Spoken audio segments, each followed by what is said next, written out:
अस्सी खबर 80 जिले में आपका स्वागत है। मैं हूं आपके साथ आयुषी ओझा। बुलेटिन की शुरुआत करते हैं राजगढ़ से इस वक्त की बड़ी खबर। राजगढ़ के करोड़ी गांव में भारी बवाल, जमीन विवाद में दो पक्ष भिड़े। पूर्व सरपंच गोपाल वर्मा और उनके भाई के साथ मारपीट से बवाल मचा है। नाराज लोगों ने एक घर फूंका है, बाइक कार में तोड़फोड़ की है। पुलिस और प्रशासन की गाड़ियों में भी तोड़फोड़ की गई है। करेड़ी गांव बना पुलिस की छावनी में तब्दील हो गया है। बता दें आपको कि रात में राजगढ़ एसपी भोपाल आईजी मौके पर पहुंचे। एसपी प्रदीप शर्मा ने कहा 2 घायलों को अस्पताल में भर्ती कराया गया है। फिलहाल गांव में शांति बनी हुई है। तो राजगढ़ से इस वक्त की ये बड़ी खबर हम आपको बता रहे हैं, जहां पर करेड़ी गांव में भारी बवाल देखने को मिला है। दरअसल जमीन विवाद में 2 पक्ष भिड़ गए। जमकर मारपीट का मामला भी सामने आ रहा है। बवाल मचा है। पूर्व सरपंच गोपाल वर्मा और उनके भाई के साथ मारपीट से बवाल मचा। नाराज लोगों ने एक घर फूंका, बाइक कार में तोड़फोड़ की है और साथ ही साथ पुलिस प्रशासन की गाड़ी में भी तोड़फोड़ की गई है। करेड़ी गांव में जो है ये हादसा पूरा हुआ है। पूरा मामला करेड़ी गांव का है और वहीं पुलिस की तरफ से छावनी में तब्दील हो चुका है करेड़ी गांव। से करीबन 12 से 14 किलोमीटर दूर है। यहाँ पे 2 पक्षों के बीच में एक ज़मीन को लेकर विवाद है। उसी बात को लेकर जब मोहन वर्मा अपने घर से बाहर निकले थे तो दूसरे पक्ष के व्यक्ति अल्लाह बेली और उसकी फैमिली ने उससे कुछ बातचीत में हॉट-टॉक हो गई और उसी दौरान उसने अपनी ऑटो पार्ट्स की जो दुकान है वहाँ से एक शॉकअप जैसी चीज़ निकालकर उसके सर पे मार दिया। इसी बात को लेकर दोनों पक्षों में विवाद हुआ। जो दोनों घायल हैं उनको अस्पताल भेज दिया गया है। दोनों लोग अभी उपचाररत हैं और अभी उनकी स्थिति सामान्य है। उसी दौरान यहाँ पर कुछ जो भीड़ थी उन्होंने 2 गाड़ियों को, एक वैन को और जो एक दुकान थी उसमें आगजनी कर दी थी। तत्काल ही कुछ देर और राजगढ़ से फायर ब्रिगेड आ गई थी जिसने आग पर काबू पा लिया। कोई जनहानि इसमें नहीं हुई है। इसी दौरान जब पुलिस का अमला और प्रशासन का अमला पहुंचा तो कुछ लोगों ने जो असामाजिक तत्व है उन्होंने उस पर पथराव किया, जिनको बल के प्रयोग के साथ तितर-बितर कर दिया। और वहीं ज्यादा जानकारी के साथ हमारे सहयोगी सुशील हमारे साथ जुड़ चुके हैं। सुशील, क्या कुछ अपडेट है इस पूरे मामले को लेकर और क्या स्थिति बनी हुई है अभी गांव की? बिल्कुल, देखिए राजगढ़ जिला मुख्यालय से करीब 15 किलोमीटर दूर करेड़ी गांव में ये कल शाम से ही बवाल शुरू हुआ तो देर रात होते होते यहाँ भारी बवाल मच गया। जमीन को लेकर विवाद था पूर्व सरपंच गोपाल और अल्लाह बेली नाम के शख्स के बीच और इसी को लेकर पूर्व सरपंच के साथ कल शाम को मारपीट कर दी अल्लाह बेली के बेटों ने और परिवार वालों ने। उसके बाद फिर ये जब घटना गांव में पहुंची तो मामला बढ़ गया और दोनों पक्ष एक दूसरे के सामने आ गए और फिर घर में आग लगा दी गई, गाड़ियों में तोड़फोड़ कर दी गई और जब बवाल बढ़ता गया तो स्थानीय प्रशासन ने जो है राजगढ़ कलेक्टर एसपी को सूचना दी और उसके बाद जब यहाँ पर प्रशासनिक अधिकारियों की गाड़ियाँ पहुँची तो दोनों पक्षों की तरफ से जो है आक्रोशित जो भीड़ थी उस भीड़ ने अफसरों की गाड़ियों पर भी पथराव कर दिया और गाड़ियों में भी तोड़फोड़ की। उसके बाद एसपी कलेक्टर सहित तमाम आला अधिकारी रात में ही करेड़ी गांव पहुंच गए थे। भोपाल आईजी इरशाद वली भी मौके पर पहुंचे थे और सभी लोगों को समझाइश देने का प्रयास किया गया। आसपास से जो थानों का बल था वो गांव में तैनात कर दिया गया है। गांव में फ़िलहाल शांति बनी हुई है और आला अधिकारी जो है गांव में नज़र बनाए हुए हैं। इसमें जो भी उपद्रव करने वाले लोग हैं उनके खिलाफ FIR दर्ज करने के बाद अब कार्रवाई की जा रही, चिन्हित किया जा रहा है। कुछ संदिग्धों को भी जो है राजगढ़ पुलिस ने हिरासत में लिया है और निश्चित तौर पर एक जो बड़ा विवाद होने की यहाँ पर हालात जो बन रहे थे उस हालात पर फिलहाल तो काबू पा लिया है पुलिस ने। और हालांकि गांव में थोड़े हालात तनावपूर्ण हैं लेकिन पुलिस छावनी में तब्दील कर दिया गया है गांव ताकि किसी तरह के कोई विवाद के हालात अब आगे ना बने। और प्रशासन दोनों ही जो पक्ष हैं उन पक्षों के जो लोग हैं, बुद्धिजीवी हैं, सामाजिक संगठनों से जुड़े लोग हैं, उनको बैठाकर इस मामले को पूरी तरह से शांत कराने का प्रयास किया जा रहा है। लेकिन कहीं ना कहीं एक बड़ी घटना कही जा सकती है राजगढ़ में एक ज़मीन विवाद को लेकर, जिस तरह से ये सांप्रदायिक तनाव वहाँ पैदा हुआ है। जी, तमाम जानकारी साझा करने के लिए सुशील आपका धन्यवाद। साफ तौर पर देखा जा रहा है प्रशासन की तरफ से कार्रवाई की जा रही है और लोगों को चिन्हित किया जा रहा है और उसी के हिसाब से उन पर कार्रवाई की जा रही है। खबरों में आगे बढ़ते हैं।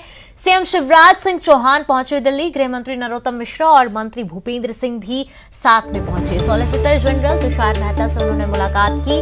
ओबीसी आरक्षण के मसले पर मुलाकात की गई है। एडिशनल सॉलिसिटर जनरल के एम नटराजन से भी मुलाकात की गई है। तो सीएम शिवराज सिंह चौहान दिल्ली पहुंचे हुए हैं। यहाँ पर गृह मंत्री नरोत्तम मिश्रा और मंत्री भूपेंद्र सिंह भी उनके साथ में हैं, जहां पर उन्होंने सॉलिसिटर जनरल तुषार मेहता से मुलाकात की। ओबीसी आरक्षण के मसले पर मुलाकात की। लगातार ओबीसी आरक्षण को लेकर जो बातें सामने आ रही है और वहीं अब लगातार कोशिशें की जा रही है सीएम शिवराज सिंह चौहान की तरफ से, उसी के ध्यान में रखते हुए ओबीसी आरक्षण के मसले पर अभी मुलाकात की जा रही है। मध्य प्रदेश में पंचायत चुनाव पर ओबीसी को लेकर लगातार दिल्ली में मुलाकात करने आए हैं सॉलिसिटर जनरल से। हालांकि ये मुलाकात बहुत ही तेजी से हुई है। सर, ओबीसी आरक्षण एक बड़ा मुद्दा है और उनके हितों को लेकर आप मिलने आज आए हैं, क्या मुलाकात हुई? आज नहीं, भारतीय जनता पार्टी सदैव से समाज के हर वर्ग के कल्याण के लिए और विशेषकर जो समाज का पिछड़ा वर्ग है, वंचित वर्ग है, उसके कल्याण के लिए सदैव प्रयत्नशील रही है। एक पाप कांग्रेस ने किया। मध्य प्रदेश में पंचायत चुनाव की भी प्रक्रिया चालू हो गई थी। कोर्ट में गए कांग्रेस के कार्यकर्ता, उसके कारण व्यवधान पैदा हुआ और अंततः ये परिस्थितियां बनी कि ओबीसी के आरक्षण के बिना चुनाव किए जाएं। भारतीय जनता पार्टी का, राज्य सरकार का स्पष्ट और सुनिश्चित मत है कि ओबीसी के प्रतिनिधित्व के साथ ही, रिजर्वेशन के साथ ही चुनाव संपन्न होने चाहिए और इसलिए हम हर संभव प्रयास कर रहे हैं। आज भी हम लोगों ने विधि विशेषज्ञों से चर्चा की, सॉलिसिटर जनरल साहब से मिले, एडिशनल सॉलिसिटर जनरल साहब से मिले, अनेकों और विधिवेत्ताओं से, वकीलों से हमने सलाह मशवरा किया और हमने ये फैसला किया है कि हम मॉडिफिकेशन के लिए माननीय सर्वोच्च न्यायालय में जाएंगे और सारे तथ्य एक बार सुनिश्चित रूप से हम वहाँ रखेंगे और हमारी हर संभव कोशिश यही है कि ओबीसी के आरक्षण के साथ चुनाव हो, ओबीसी के साथ अन्याय ना हो। सर, मध्य प्रदेश सरकार ने सुप्रीम कोर्ट में भी बहुत मजबूती से पक्ष रखा था, सॉलिसिटर जनरल खुद अपीयर हुए थे। इस बार फिर आप लोग ओबीसी को लेकर मजबूती से पक्ष रखने की बात कर रहे हैं। उम्मीद ये है कि सुप्रीम कोर्ट इस मामले में आगे बढ़ेगा, क्योंकि लगातार ओबीसी आरक्षण एक बड़ा मुद्दा रहा है और मध्य प्रदेश सरकार उनके साथ खड़ी है। पहले भी मजबूती से रखा था, आगे भी मजबूती से रखेंगे। पाप कांग्रेस ने किया है, लेकिन जो तथ्य हैं उन तथ्यों के आधार पर हमको विश्वास है कि पिछड़े वर्ग को न्याय मिलेगा। तो साफ तौर से मुख्यमंत्री शिवराज सिंह लगातार बैठक कर रहे हैं कि ओबीसी आरक्षण के आधार पर ही चुनाव हो और ये लड़ाई जारी रहेगी, क्योंकि शुरू से ही फिलहाल मध्य प्रदेश सरकार की तरफ से सुप्रीम कोर्ट में ये जानकारी भी दी गई, लेकिन कांग्रेस की तरफ से इस मामले में रोड़ा खड़ा किया गया। फिलहाल रिव्यू पिटीशन दाखिल करने के लिए मुख्यमंत्री खुद दिल्ली में हैं, लोगों से मुलाकात कर चुके हैं। अब देखना यह है कि जब इस मामले में सुप्रीम कोर्ट में रिव्यू पिटीशन दाखिल होता है तो एक नए आंकड़ों के साथ सुप्रीम कोर्ट क्या कुछ अहम आदेश जारी करता है। कैमरामैन सोनू के साथ सुशील पांडे, न्यूज़ 18 दिल्ली। मध्य प्रदेश के मुख्यमंत्री शिवराज सिंह चौहान ने गृह मंत्री नरोत्तम मिश्रा और नगरीय प्रशासन मंत्री भूपेंद्र सिंह के साथ दिल्ली में बीजेपी अध्यक्ष जेपी नड्डा से मुलाकात की और ओबीसी आरक्षण पर सुप्रीम कोर्ट के आए फैसले पर चर्चा की।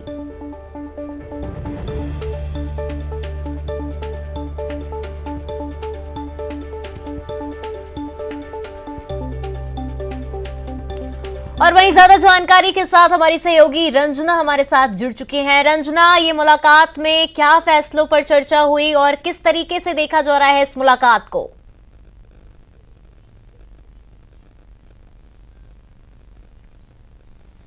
जी आयुषी, बिल्कुल मुख्यमंत्री शिवराज सिंह चौहान ने गृह मंत्री नरोत्तम मिश्रा और नगरीय प्रशासन मंत्री भूपेंद्र सिंह के साथ जो राष्ट्रीय भाजपा प्रदेश अध्यक्ष हैं जेपी नड्डा, उनसे मुलाकात की और मध्य प्रदेश में जिस तरीके से लगातार भारतीय जनता पार्टी ओबीसी वर्ग के लिए 35% आरक्षण की बात कर रही है और इसी बात को लेकर जो कोर्ट में अपने तमाम जो तथ्य हैं वो भी पेश किए गए थे, लेकिन सुप्रीम कोर्ट का जिस तरीके से फैसला आया है कि बिना ओबीसी आरक्षण के ही जो पंचायत और नगरीय निकाय चुनाव है वो किए जाएंगे और इसी इसी बात को लेकर जो राष्ट्रीय प्रदेश अध्यक्ष हैं उनसे मुलाकात की थी और उनसे इसी आगे की प्रक्रिया को लेकर जो चर्चा है, जो रणनीति है, वो तैयार हुई थी। क्योंकि अब जो मध्य प्रदेश सरकार है वो रिव्यू पिटीशन दायर करने जा रही है और इसको लेकर विधि विशेषज्ञों से चर्चा भी हुई है और विधि विशेषज्ञों से मिलने से पहले जो भाजपा के राष्ट्रीय अध्यक्ष हैं उनसे मुलाकात हुई है और आगे की जो रणनीति है, किस तरीके से मध्य प्रदेश में ओबीसी वर्ग के लिए जो आरक्षण की रणनीति है, जो रूपरेखा है रिव्यू पिटीशन दायर करने से पहले, तो इन तमाम बातों को लेकर जो चर्चा हुई है और अब पूरी तरह से जो सरकार है, मध्य प्रदेश की जो बीजेपी सरकार है वो तैयार है और विधि विशेषज्ञों से चर्चा करने के बाद अब जो मॉडिफाइड पिटीशन है वो दायर की जाएगी और बीजेपी पूरी तरह से इस बात को लेकर आश्वस्त है कि वो भारतीय जनता, वो ओबीसी वर्ग के लिए 35% आरक्षण दिलाने के लिए एक बार फिर से कोर्ट की शरण लेगी और रिव्यू पिटीशन दायर करेगी, जिसमें तमाम बातों को लेकर वो अपने तथ्य भी रखेगी कि आखिर क्यों इनको जो 35% आरक्षण है वो दिया जाना चाहिए। और कांग्रेस की जो बात है यहाँ पर उन्होंने साफ तौर पर कही है कि कांग्रेस खुद चुनाव कराने से पहले ही कोर्ट में पहुंची थी और अब भारतीय जनता पार्टी इस लड़ाई को आगे तक लड़ेगी और ओबीसी वर्ग को न्याय दिलाकर रहेगी। जी, तो लगातार देखा जा रहा है कि ओबीसी वर्ग को लेकर कहीं ना कहीं शरण लेने की अब पूरी तैयारी की जा रही है कोर्ट की और ऐसे में देखा जा रहा है कि पूरी ताकत बीजेपी की तरफ से झोंकी जा रही है। तमाम जानकारी साझा करने के लिए आपका धन्यवाद। आप हमारे साथ बने रहिए रंजना, आपसे और भी अपडेट लेते रहेंगे। और भोपाल से इस वक्त की बड़ी खबर, शिवराज कैबिनेट की बैठक आज है। ओबीसी आरक्षण पर सुप्रीम कोर्ट के फैसले पर हो चर्चा होगी। नक्सल प्रभावित जिलों में सामुदायिक पुलिसिंग के तहत युवाओं की तैनाती होगी। आदिवासी युवाओं का स्पेशल सपोर्ट स्क्वाड बनेगा। हर महीने 25,000 रुपए मिलेगा मानदेय। 5 साल के बाद मिलेगी आरक्षक पद पर नियुक्ति। कैबिनेट के कई अहम प्रस्तावों को मिलेगी मंजूरी।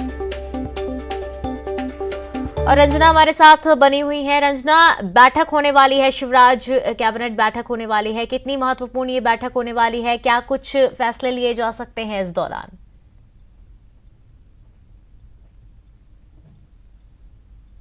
जी आयुषी, आज शिवराज कैबिनेट की बैठक होगी जो कि सुबह 11:30 बजे शुरू होगी और आज कई अहम प्रस्ताव हैं जिसको इस कैबिनेट की बैठक में मंजूरी भी मिल सकती है, जिसमें आज बैठक में सुप्रीम कोर्ट के फैसले, ओबीसी आरक्षण और जो रिव्यू पिटीशन है उस दायर करने को लेकर जो चर्चा है वो की जाएगी। तो वहीं दूसरी तरफ नक्सल प्रभावित जो क्षेत्र हैं वहां पर जो स्पेशल जो दस्ता है उसकी तैनाती को लेकर भी जो आज की इस कैबिनेट बैठक है उसमें प्रस्ताव रखा जाएगा और खास करके ये जो विशेष सहायक दस्ता है, पहली बार है जब मध्य प्रदेश में इस तरह के फोर्स की तैनाती की जाएगी जिसमें करीब 25,000 का जो मानदेय है वो दिया जाएगा। लेकिन इसमें कुछ इस तरीके से जो स्थानीय लोगों को रखा जाएगा जो कि नक्सलियों को रोकने और उनको मुख्य धारा में लाने की जो पहल है उसको आगे बढ़ाएंगे और शुरुआती तौर पर इनको 5 साल के लिए रखा जाएगा। इनका कामकाज देखा जाएगा, इनकी कामकाज अगर बेहतर होता है तो इनको फिर नियमित भी किया जाएगा और शुरुआत में करीब 600 से 700 जो स्थानीय युवक हैं उनको भर्ती किया जाएगा, लेकिन बाद में इनको नियमित कर इनकी संख्या भी बढ़ाई जाएगी। यानी मध्य प्रदेश में पहली बार ऐसी पुलिसिंग नक्सल प्रभावित क्षेत्रों में तैनात करने को लेकर जो प्रस्ताव है वो कैबिनेट में रखा जाएगा और इसी के साथ ही जो लाडली लक्ष्मी योजना 2.0 है इसको भी आज कैबिनेट में मंजूरी दी जाएगी। तो वहीं दूसरी तरफ मुख्यमंत्री कन्या विवाह और निकाह योजना के तहत जो भी सामग्री दी जानी है तो भंडार क्रय के लिए जो नियम है उसमें संशोधन करने के जो प्रस्ताव है वो भी आज कैबिनेट की बैठक में रखा जाएगा। यानी आज की कैबिनेट की बैठक को देखा जाए आयुषी तो कुल मिलाकर कई अहम प्रस्ताव हैं वो इसमें रखे जाएंगे और अहम प्रस्तावों को आज की इस बैठक में मंजूरी भी दी जाएगी। बिल्कुल साफ तौर पर देखा जा रहा है रंजना कि तमाम तरीके के जो फैसले हैं उन पर चर्चा हो सकती है। आप हमारे साथ बने रहिए, आपसे और भी अपडेट लेते रहेंगे। और भोपाल से बड़ी खबर, जहां पर महंगाई बेरोजगारी के विरोध में कांग्रेस का युवा शंखनाद। आज युवा कांग्रेस ने प्रदर्शन को नाम दिया है शंखनाद। भाजपा सरकार के खिलाफ महंगाई, बेरोजगारी, आदिवासी अत्याचार और ओबीसी आरक्षण खत्म करने की साजिश को लेकर शंखनाद करेगी। युवा शंखनाद का से आगाज महंगाई बेरोजगारी के विरोध में कांग्रेस का युवा शंखनाद आज से है। युवा कांग्रेस के प्रदर्शन को नाम दिया है शंखनाद।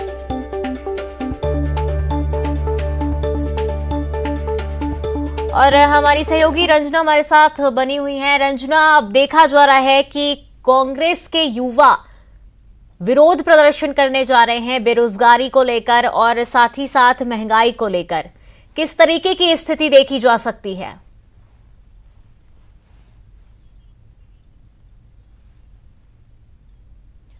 जी आयशा, बिल्कुल मध्य प्रदेश में साल 2023 में विधानसभा चुनाव है और ऐसे में अब जो कांग्रेस है वो लगातार एक्टिव मोड पर दिख रही है, जिसमें अब यूथ कांग्रेस लगातार जनता के मुद्दों को लेकर सड़कों पर उतरने की जो रणनीति है वो तैयार कर रहे हैं। और इसी कड़ी में आज यूथ कांग्रेस के तमाम जो कार्यकर्ता हैं वो सड़कों पर उतरेंगे और महंगाई, बेरोजगारी, आदिवासी अत्याचार और ओबीसी आरक्षण का जो मुद्दा है वो उठाएंगे। और इसी तमाम मुद्दों को लेकर जो मुख्यमंत्री निवास की तरफ पहुंचेंगे और सीएम हाउस का घेराव करने की जो रणनीति है वो तैयार की गई है यूथ कांग्रेस की तरफ से। और युवा शंखनाद इस प्रदर्शन को यूथ कांग्रेस ने नाम दिया है, क्योंकि अब युवाओं ने जो यूथ कांग्रेस है उन कार्यकर्ताओं ने अब पूरी तरह से जनता के हितों को और जनता की जो समस्याएं उनको उठाने के लिए एक तरह से मोर्चा खोल लिया है और एक तरह से जो आंदोलन है उसका शंखनाद किया है। और इसी कड़ी में अब से अगर देखा जाए तो पूरी तरह से जो यूथ कांग्रेस कार्यकर्ता है वो सड़कों पर उतरकर और जनता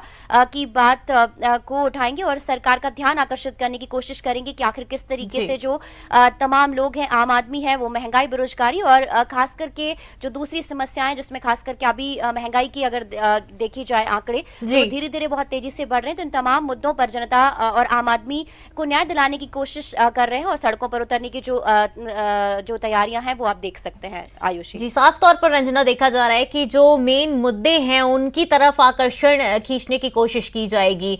आप हमारे साथ बनी रहिए, आपसे और भी अपडेट लेंगे। भोपाल से बड़ी खबर, प्रदेश में उपभोक्ताओं को फिर लग सकता है बिजली का झटका। 1.5 करोड़ के से ज्यादा बिजली उपभोक्ताओं को फिर लगेगा महंगाई बिजली का झटका। एक्सपर्ट के मुताबिक बिजली 15% तक हो सकती है महंगी। विदेशी कोयले के इस्तेमाल से बिजली 15% तक हो सकती है महंगी। बिजली महंगी होने का पिछले 1.5 साल में ये चौथा मौका। और वहीं ज्यादा जानकारी के साथ हमारी सहयोगी रंजना हमारे साथ बनी हुई है। रंजना, देखा जा रहा है कि लगातार महंगाई बढ़ती जा रही है और ऐसे में एक बार फिर बिजली की महंगाई बढ़ते हुए नजर आ रही है। उनकी दरें में बढ़ोतरी देखी जा सकती है, जिससे साफ तौर पर जो आम आदमी है उनकी जेब पर साफ तौर पर असर देखने को मिलेगा।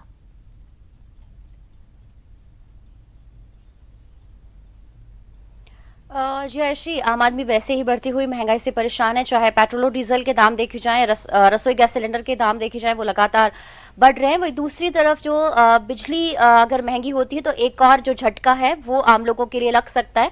लेकिन फिलहाल यहाँ पर यही कहा जा रहा है, क्योंकि जिस तरीके से अभी बिजली की कमी हो रही है और जो कोयले की आपूर्ति है वो दूसरी जगह से की जानी है, ऐसे में जो फ्यूल चार्जेस है वो जरूर बढ़ने की यहाँ पर संभावना या आशंका जताई जा रही है। लेकिन विशेषज्ञ जो एक्सपर्ट है उनका यही कहना है कि 15% से ज्यादा जो बिजली आने वाले दिनों में महंगी हो सकती है और जो महंगाई का झटका है वो बिजली को लेकर जरूर लोगों को लग सकता है। यानी उपभोक्ताओं के लिए ये जो झटका है वो चौथी बार लगेगा, क्योंकि इससे पहले भी जुलाई और दूसरे महीनों में जो बिजली के दाम है वो लगातार बढ़ाए गए थे। और दूसरी तरफ जो ऊर्जा मंत्री है उनका यह कहना है कि बिजली के जो दाम है वो नहीं बढ़ाने को लेकर लगातार कोशिशें की जा रही है कि आम आदमी को थोड़ी सी राहत जरूर मिले। लेकिन जिस तरीके से एक्सपर्ट इस बात को लेकर कह रहे हैं कि अगर इस तरीके से बाहर से जो कोयले की आपूर्ति की जाती है तो जाहिर सी बात है कि महंगी जो बिजली है वो जरूर उसके दाम बढ़ेंगे। तो अगर इस तरीके से बिजली महंगी होती है तो आम आदमी को एक और झटका लग सकता है, जो बिल्कुल साफ तौर पर देखा जा सकता है कि अगर इस तरीके से दरें महंगी होती जाएंगी और 15% बढ़ोतरी की जो बात सामने आ रही है उससे आम आदमी को काफी बड़ा झटका मिल सकता है। आप हमारे साथ बने रहिए, रंजना आपसे और भी अपडेट लेते रहेंगे। तो भोपाल से बड़ी खबर, 24 से ज्यादा कॉलोनियों में 60 घंटे के लिए नहीं होगी पानी की सप्लाई। पुरानी कोलार लाइन से नहीं मिलेगा पानी। कोलार जल प्रदाय परियोजना की मैन ग्रेविटी लाइन में आज से होगी मरम्मत। 10 लाख से ज्यादा आबादी होगी प्रभावित। लीकेज में रोज बह रहा था जरूरत का पानी। 50 से 60 टैंकरों से होगी पानी की सप्लाई। और रंजना हमारे साथ बनी हुई है। रंजना, आपसे जानना चाहेंगे कि लगातार देखा जा रहा है कि पानी की कमी, वैसे भी जैसे जैसे गर्मी बढ़ती जा रही है वहां पे पानी की कमी हो जाती है और लीकेज वाली समस्या आमतौर पर देखी जाती है। अब मरम्मत की जा रही है, ऐसे में 10 लाख से ज्यादा लोग प्रभावित नजर आएंगे। उनके लिए किस तरीके के इंतजाम देखे जा रहे हैं?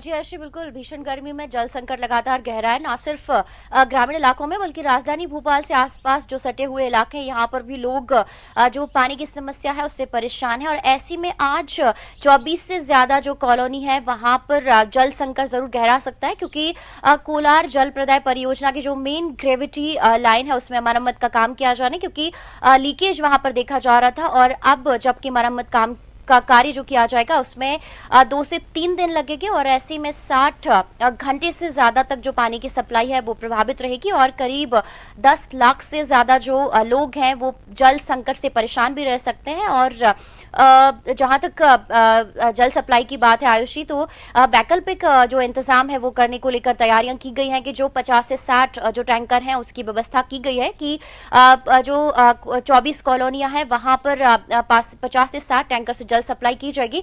लेकिन इतने बड़े स्तर पर छोटी छोटी जो गलियां हैं वहां पर टैंकर का पहुंच पाना थोड़ा सा मुश्किल जरूर है। ऐसे में लोग परेशान जरूर हो सकते हैं। और यहाँ पर सवाल ये भी खड़े होते हैं कि जब गर्मियों में जल संकट की समस्या गहराती है तो आखिर इस तरह की जो पाइपलाइन के मरम्मत का काम है वो मार्च से पहले क्यों नहीं कराया जाता है। और इस तरीके की जो जल संकट को लेकर जिस तरीके से मुख्यमंत्री शिवराज सिंह चौहान ने तमाम अधिकारियों के साथ बैठक ली थी, तो अधिकारियों को यहाँ पर थोड़ा सा संवेदनशील होना भी जरूरी है ताकि इस तरह की परेशानी से आम लोगों को दो चार ना होना पड़े। जी, तमाम जानकारी साझा करने के लिए रंजना आपका धन्यवाद।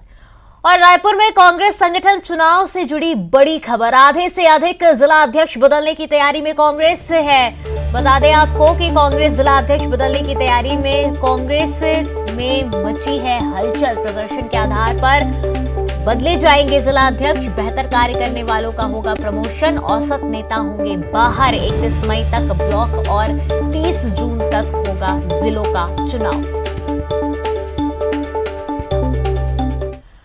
तो वहीं ज्यादा जानकारी के साथ अवधेश हमारे साथ जुड़े हैं। अवधेश, क्या कुछ अपडेट? देखिए, कांग्रेस संगठन का चुनाव इन दिनों छत्तीसगढ़ में जारी है। 31 मई तक ब्लॉक कांग्रेस के अध्यक्ष है वो चुने जाएंगे और उसके बाद 30 जून तक जिला अध्यक्षों का चयन होगा।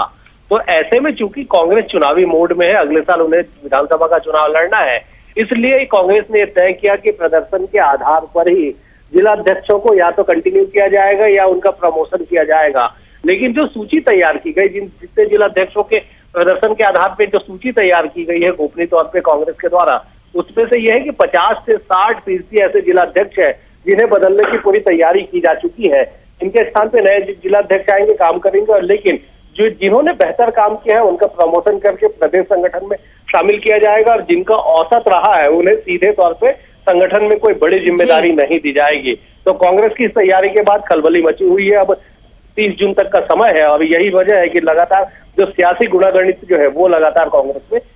जी, तमाम जानकारी साझा करने के लिए आपका धन्यवाद अवधेश। और रायपुर से बड़ी खबर, क्रिकेट कप्तान पर मामला दर्ज कर लिया गया है। छत्तीसगढ़ रणजी टीम के कप्तान हरप्रीत भाटिया पर दर्ज हुआ है मामला। 420 के तहत विधानसभा थाना में दर्ज हुआ है मामला। लेखा परीक्षा विभाग ने मामला दर्ज कराया है। बुंदेलखंड झांसी विश्वविद्यालय का फर्जी अंक सूची लगाया है।